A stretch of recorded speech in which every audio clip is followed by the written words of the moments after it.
俄军在顿巴斯包饺子行动没有成功，是失败还是有意为之？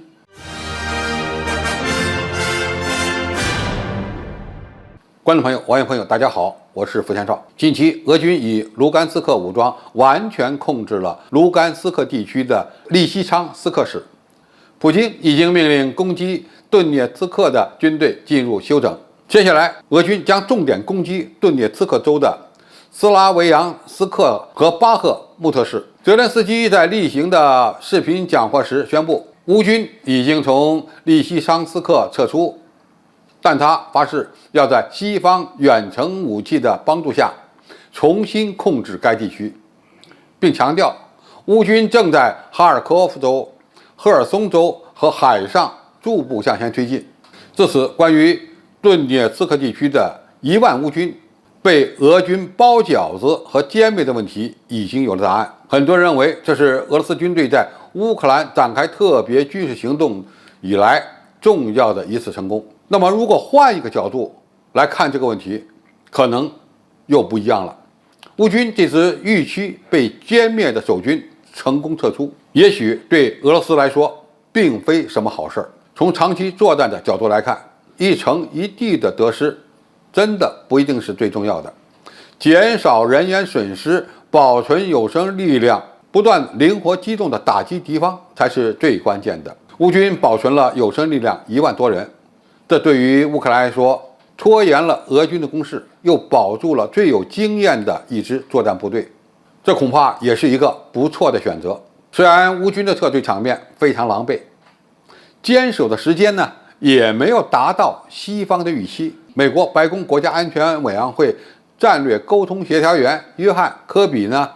却表示，乌克兰在抵御俄罗斯入侵方面做得比任何人想象的都要好。乌克兰人的战斗真的很勇敢，很有技巧。他们不仅在努力保卫领土，他们正在进行反攻。俄罗斯军事专家舒里琴表示，攻克利西昌斯克和北顿涅茨克等城市，让俄军和卢甘斯克人民武装都感到疲劳。从被俘人数较少这一点可以推断，乌军基本上是有组织地完成了从卢甘斯克的撤退，并转移到了新的防线上。因此，普京宣布休整，也就是说，俄军也已经打得疲惫不堪了。从乌克兰和美国的态度变化，我们可以看出来，顿巴斯地区的大决战的结果对俄罗斯有利，但是呢，也并不完全是好消息，因为乌克兰和美国并没有因此而失去抵抗的信心，这就为俄军在乌克兰的后续作战制造了更大的困难。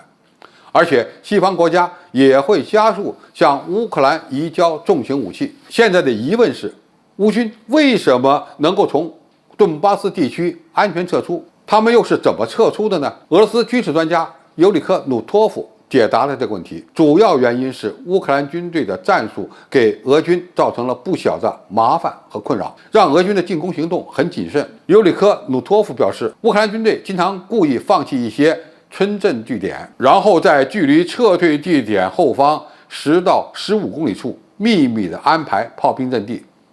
当俄军进入地点以后，乌军就会立即进行大规模的炮击，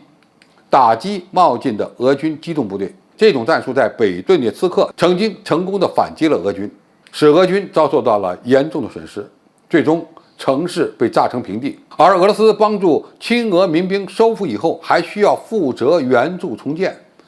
这就是俄罗斯军队在野外作战推进还相对的较快，但是一到了城区就慢下来的真正原因。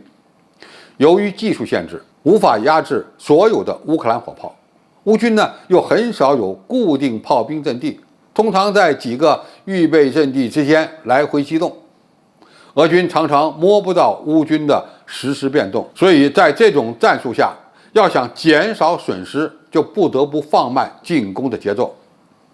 这就等于为乌军的撤出创造了机会。一旦乌军得到了撤退命令，立刻他们就会丢掉重装备，而采取散兵逃跑的方法迅速撤走。而俄罗斯军队往往不敢迅速追击，等发现前面已经没有抵抗时，乌克兰军队已经逃跑了。所以，别看乌军逃跑的方法五花八门，甚至呢非常狼狈，实际上总体上依然是有组织的。从中不难看出，虽然俄军获得了一次重大胜利，也是基于绝对的炮火优势和兵力优势，但是谁也不能小看乌克兰军队的战争组织能力。现在，俄罗斯军队如果想再发起第3阶段的作战任务，恐怕又是一场艰苦的鏖战。